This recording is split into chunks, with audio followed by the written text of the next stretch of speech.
Well, more than 6,500 people in Connecticut are affected by multiple sclerosis, or MS. It's a chronic, often disabling disease of the central nervous system, and there's neither a known cause nor a known cure, but there are those in the medical world trying to change that through the use of off-label drugs. And joining me right now are Dr. Joseph Guarnascia, the director of the MS Treatment Center at Griffin Hospital, and Rebecca Evansky. Yes, his patient.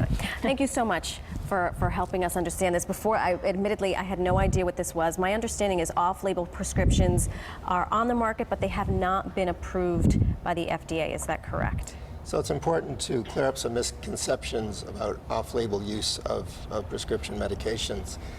So these aren't experimental or unproven medications. As you mentioned, they're drugs that have been on the market sometimes for decades that have been found or shown in clinical studies to be effective in diseases other than which they were originally approved for. Mm-hmm.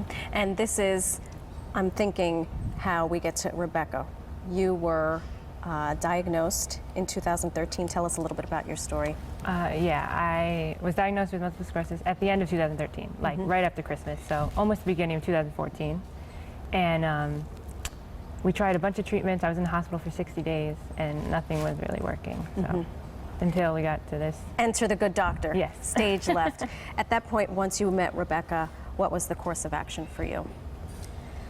Well, at that time, Rebecca was critically ill. We tried a number of treatments in the hospital, both standard and off-label treatments. And as it turns out, one particular off-label drug was highly effective in returning her to a stable situation. What had your experience at that point been with these off-label medicines? In other words, they're perfectly legal, correct? Correct, yes. What was the criticism, if there was any, with the use of off-label drugs? Specifically for this is a chronic disease. I mean, 60 days in the hospital is no walk in the park. Well, one of the things that we're seeing these days is that our ability to practice medicine is becoming more restricted by healthcare insurers and, in some cases, the government.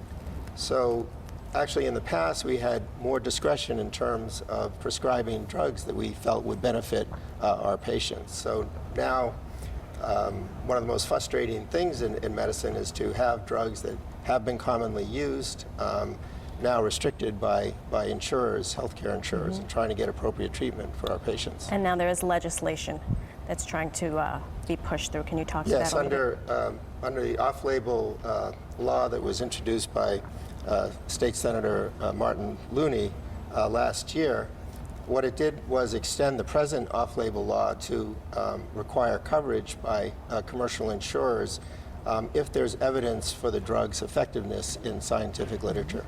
Well, that's hopefully a big step in a much bigger fight, I would imagine, for physicians and for patients. And very quickly, I know we will have an MS walk, and News 8, full disclosure, is one of the sponsors. Will you be taking place in this walk, Rebecca, or supporting it fully, perhaps? Yes, I will be walking in it. There's a bunch of different ones, but we'll be doing the one in Cheshire. All right. Well, thank you both so much for sharing your story, and we'll have to have a follow-up to see where we get with this legislation. I appreciate you both being here. Thank you. Thank you. Coming back, Black Rock Social takes